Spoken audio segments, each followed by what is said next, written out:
Welcome, beautiful creatures, to the Lightness of Being Podcast, where we celebrate the dance of life and explore ways to find joy, laughter, and lightness, even when faced with challenges. Join me, your host, Monika Stefanik, as we step into the light and discover a realm of potential and possibilities for greater ease in our lives. Let's laugh, learn, and grow together.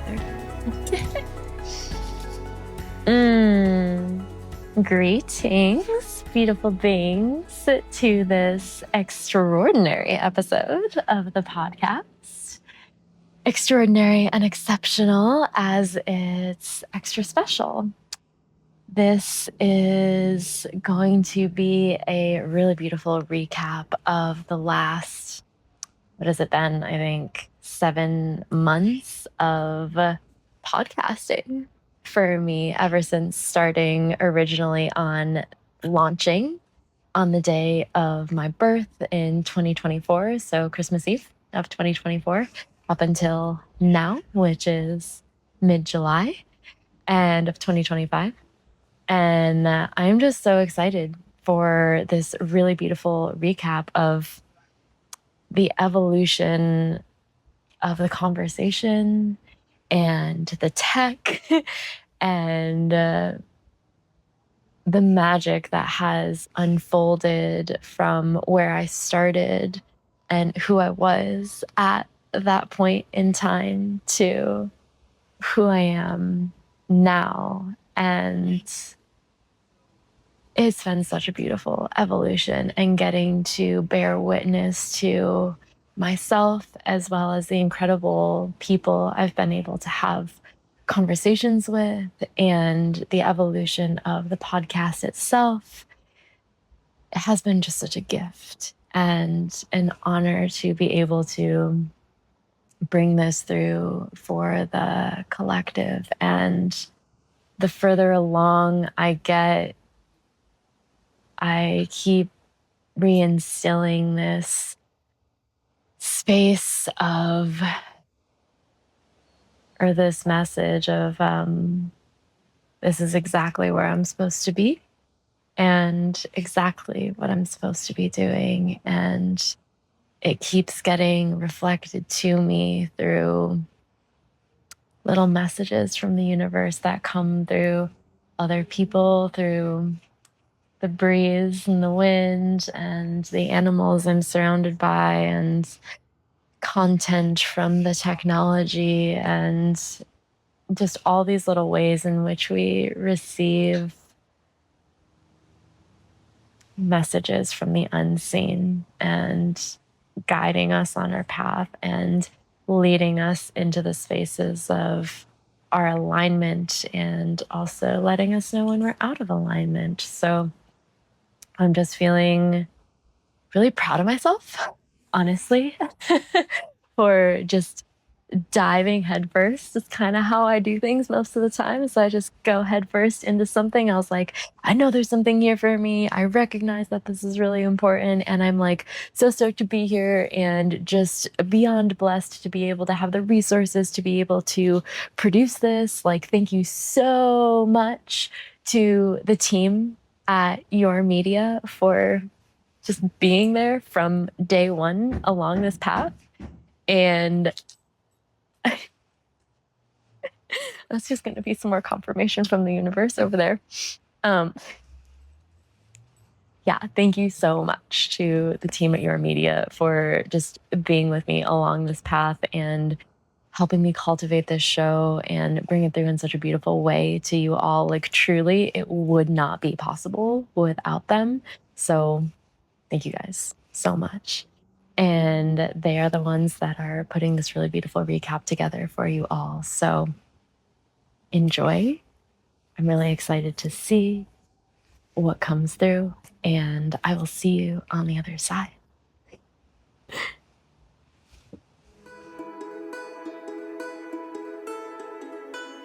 So imposter syndrome is, my interpretation is like the belief that our successes are due to like luck or something outside happening, not just because of like who we are. And so like when we think about it that way, right, that like what we talked about earlier, like my worth is determined by everything external or whatever, or like how much I'm doing, like it, no, my brain's like breaking at this point. I'm like, no, like we are so like imposter syndrome comes from that space of it's like a loop, like not feeling worthy. Like even when it came to me creating this space and creating this podcast, like so much of it up and even to when I started recording, I was just like imposter syndrome, like this just coming in hard. Like, who am I to do this? But it's also like, who am I to not do this? Who are you to not like follow your dreams and do the thing that brings you so much joy and life, and you know that just wants to be created and breathed and moved through you? Like, who are you to not do that? And regardless of what the world tells you, regardless of what the people closest to you tell you, if the people closest to you are telling you that you can't do it and they're not in your corner and they're not on your side, honey, they are not your people. They're not your people. Like, let go, loosen your grip, let them go, let go of the relationships, let go of like the jobs and stuff, because like those are not the spaces that are going to support your highest vibrational enlightenment and your purpose on this planet. And when we actually tune in to like who we are, like we know. And those little things that have been like working on the outskirts that constantly come back in, it's like those are the things, those are the places, those are the spaces that you are meant to be in. And I also had someone share with me that like when imposter syndrome comes in, it's actually really amazing if we get to reframe it and be like, that is actually coming up because that is the space that I am meant to be in. And I'm afraid. For me, I was like, I'm afraid of success. I'm afraid of people seeing me. I'm afraid of so many different things. And it's like, okay, that can be there. And step forward, step in, do it scared. Do it even under, leads me into the last one, fear of failure. But it's a practice, and that's where choose your hard. I love that statement, choose your hard. So it's like, what's your hard? So you can choose your hard. You can do the hard thing, which is like developing the practice. Or showing up for it and showing up for it every day. Yeah. Or you can choose the hard of chronic disease from mismanaged stress, not thinking about it, shoving your emotions under the rug, pretending everything's okay when it's really not, all of those things. So choose your hard. Choose your hard. And it's no one else's, and this brings in like the topic of like victim mentality, right? Because then people will choose that hard of like shoving everything down, and then when it shoves down, it then ends up projecting out because we're not dealing with it. So then it's going to show up in our external world, and it projects onto other people. And then we're like, oh, you're the problem, or oh, this thing is the issue. And so then like the world around us starts to look really hard. And it's like, change the way you look at things, and the things you look at change. Right. And coming back to your center, coming back to your... And no one else can do that but you. Like, I think that's the thing that people have to get out of. Like, people like you and I and anyone else in the health and wellness industry, it's like, yes, find a guide. Like, yes, find a mentor, or like whatever that looks like for you. Like, find someone to help you through it. But like, they are not the source. Like, you are the source. And that's like the most important thing to come back to, is like, you are the one that shows up to your practice every single day. You are the one that shows up to take care of your body. No, like, people can be there and help you along the way and can be there with you along that journey, but like, you are the one that has to do it. And I think that's they can't, a lot of people. That person, the healer, can't do your push-ups for you. They can't do it for you. You have to do. Of course, we're not actually talking about push-ups here, but yes, yeah, exactly. Now, how you show up for that, this is where the responsibility comes in.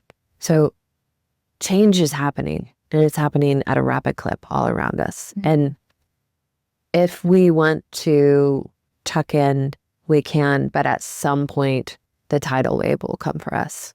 So the better tuned and prepared we have created this instrument that is us, and the more we have touched in and oriented ourselves and really built a true community that we can love and trust around us to get through these times, and have diversity within that community. So there's the carpenter, and there's the gardener, and there's the healer, and there's the caretaker, and, you know, all these different things that we're going to need. And whatever version of rebuild is coming, but it's very clear rebuild is coming. Yes. And that begins here. We all have to truly align ourselves and do whatever sifting and shifting is required so that we are strong and we are clear and we know as we move forward during this great change, like, what is the call? When do I go? When do I sit back? And can I rest in the space between? Because rest is always required, period, but especially during times of great impact like we're in right now. And that can't be overlooked either in this process of coming home to ourselves. Wow. Thank you for all of that. Amazing.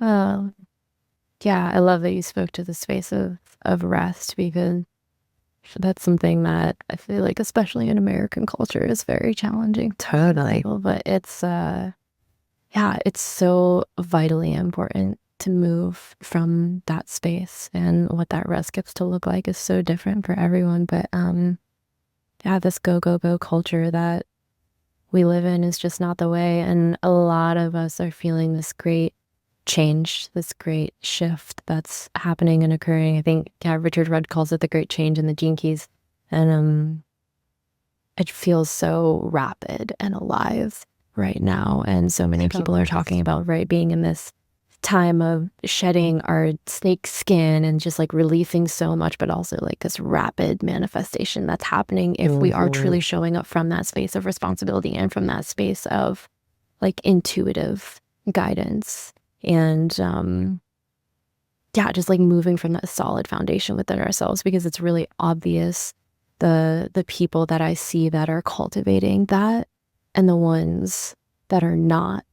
And talk about like using, discernment when it comes to our community. That's been kind of a challenging space for me to see the people that are moving from that space. It's so beautiful and actually really inspiring, and the ones that I feel really led to connect with and talk with and create with, it's been absolutely incredible. And then I also see, these people who are not necessarily in that space, which is okay. Like, there's no judgment there, but it's hard when I see that coming through people that I really love and care for, and I'm just like, I want to like help them through it, but there's also that space of like, it's not my job. Totally. And I can be there to a point, and also like, where's that discernment of like, how am I draining myself in this direction by giving care or attention to this person that is obviously not ready to choose to take responsibility in that direction. Have you ever carried a mattress by yourself? Have you tried? I have carry a mattress? tried. I cannot. Exactly. It's impossible. There's a huge metaphor in that. Huh.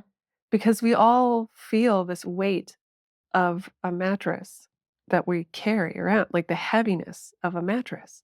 And we keep thinking we all have to carry it alone. But even when we're faced with it, it's like we can't. Yeah. And on a metaphorical level, you're like, oh. We're not supposed to carry this alone. We're supposed to ask for help. We're supposed to allow that to kind of unfold itself. But it's this like, whatever was meant to happen is meant to happen. And we think we have to kind of steer the ship because it's our lives and we're the captain. But I actually think we're meant to stand witness and give input, but not necessarily be steering the boat, and let life steer the boat, which is scary because you're like, well, that means it could just take me over here. Like, then what? Because we don't know what that looks like.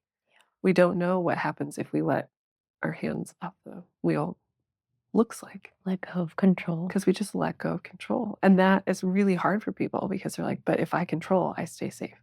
Yeah. And if we let go of control, maybe I'm not safe anymore. And if you start looking into that, it's like, well, why don't you feel safe anymore? Like, what is safety for you? Because it's different for everybody. But what's safety for you? And then once you kind of establish that, it's like, can you still feel safe without being in control and letting it kind of play out and still find your safety? So if things are chaotic, or if something happens, or you get into an accident, or your tire pops, or you can't find your credit card or whatever, can you let that chaos sensation Exist. without you actively participating in the chaos? Mm-hmm. Yeah. Can you just bear witness and stand back and release? Those are the moments that like really require our deep presence. In the work that I've done with folks in corporate America and all over the place, it is back to like the human connection. Yeah. Because all business is conversations between humans. Yeah.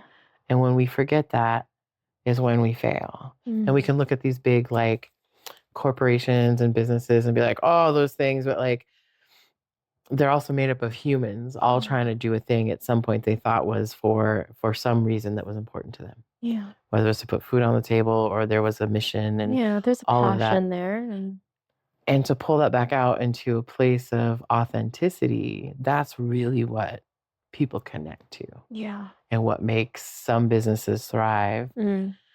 I can say that better. Makes any business thrive is the authenticity and also like the audacity to keep showing up and not be like, oh, I'm so authentic and messy. Brene Brown also says something to the effect that I'm about to butcher is like vulnerability without boundaries is just like It's messy. just a mess. Right? Yeah. Like there is this like we have to find our own balance of like the authenticity, the being human, while also like holding a professional line if people are going to work with us. Yeah. I say that as someone who's been a counselor and therapist. If I was just like sharing all of my deepest wounding and leading from that place all the time, nobody would work with me. Yeah. And not because I'm trying to get people to, but like what kind of trust would I build if I was just a hot mess all the time? Real. And so that even coming back to, and you probably know this, and I was just speaking to this with some friends who also have recently found themselves quitting jobs, being laid off, coaching world. Now everyone is a coach. But people are afraid to get specific. And I myself was really afraid to get specific. So I'm like, I can coach anybody, everyone, anyone. I mean, I could. I have the skills. You know, I didn't have as much So who are you really trying choice. to reach? But who am I really here to serve? Yeah. Especially since I do get to choose. Yeah. And I'm here to serve people who want to really be bold, embodied leaders. Ready to choose that. And not necessarily out there, but like we're always leading our own selves. What if the purpose of money was to take care of your body? Totally. Because this is the thing where everything else emanates from. Yeah. So it's like if we're here and doing what we need to do to take care, it's like, yeah, you could do yoga at home, but if like going to yogashala and getting to go do yoga with your friends and like be swirling in that environment from these amazing teachers is like what fills you with like 100%. Vitality in your vital life force, then like that is, even if it's your last $20, that is where your money is meant to go. And whatever is on the other side of that will 100% reveal itself. And it's absolutely incredible. That's where it's at. It's incredible. And that's where I'm that. leaning into right now is like, I think that, you know, yoga could be looked at as a luxury, but I'm like, it is fucking essential. Essential. Movement is essential. Whatever that movement is. My God, the moving, the meditation, like everything about it, the way I feel after, the way I feel just like leading up to it, you know, your body starts to get like in preparation mode. And I think about that all the time. I'm like, yeah, to be able to feed myself, you know, to go to the farmer's markets and just to like buy all of the produce that I want, you know what I mean? And to like really take care of my vessel, because it's like our business and our life can only be as healthy as we are.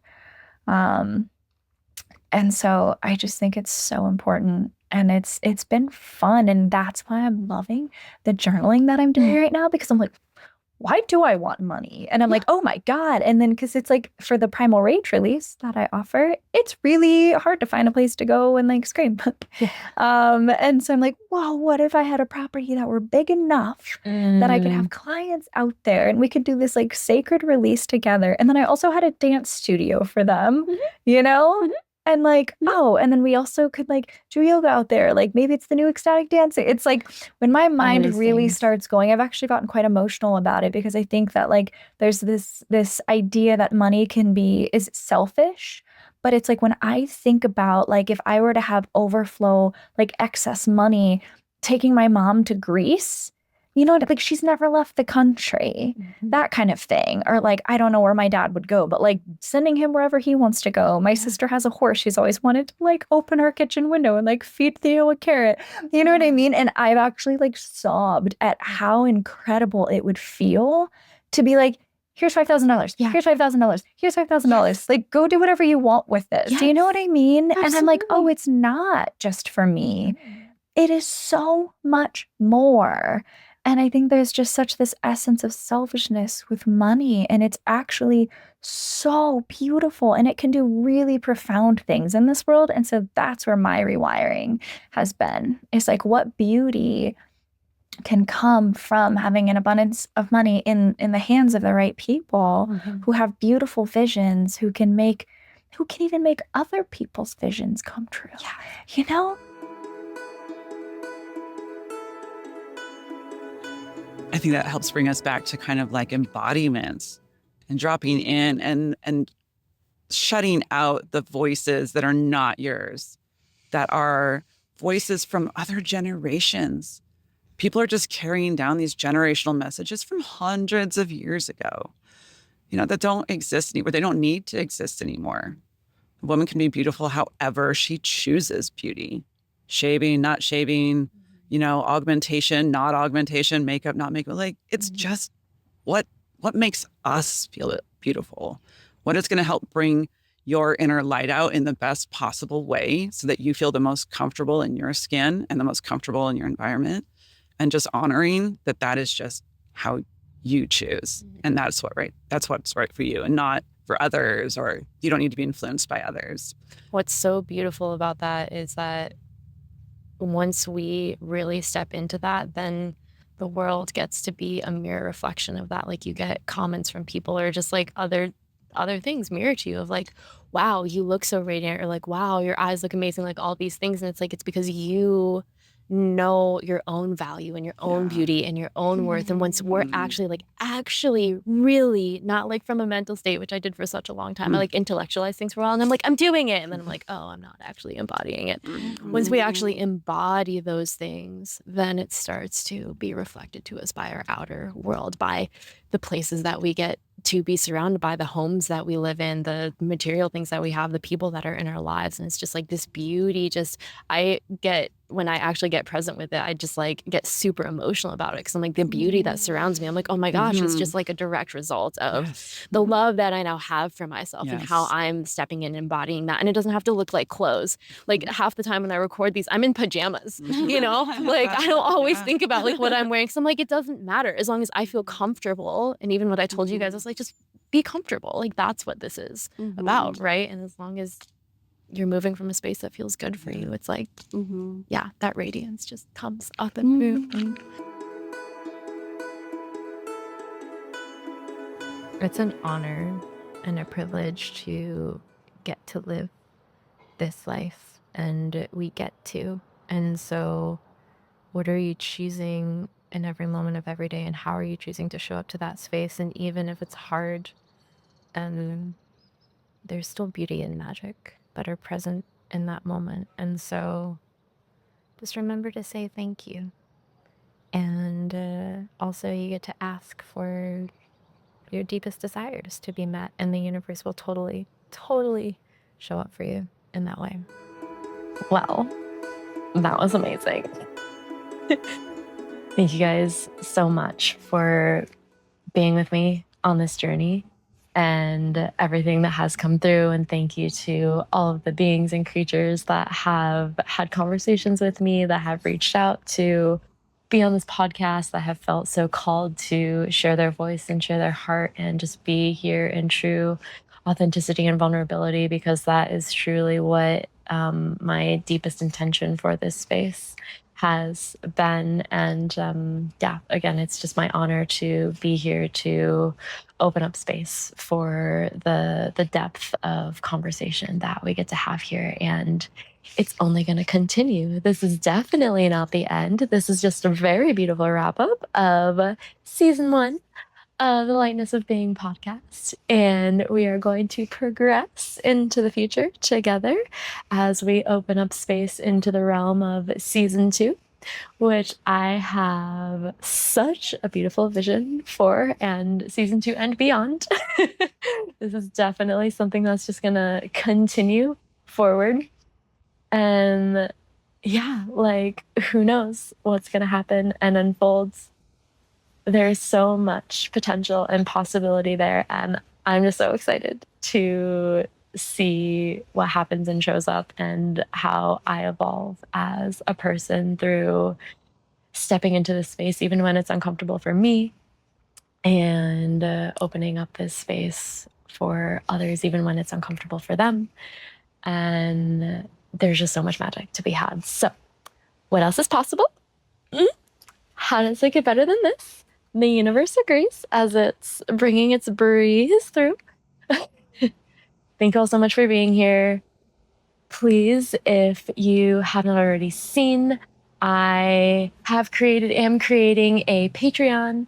So there's going to be a link for it in the show notes for all the podcasts. And if you love the content, if you want to try to support the podcast in some way, I would so deeply appreciate it. Like, this really can truly only happen from a space of collective consciousness and us all showing up in support of each other. So if there's ever a way that, like, I can come through and support you, this is the way that you can come through and support me.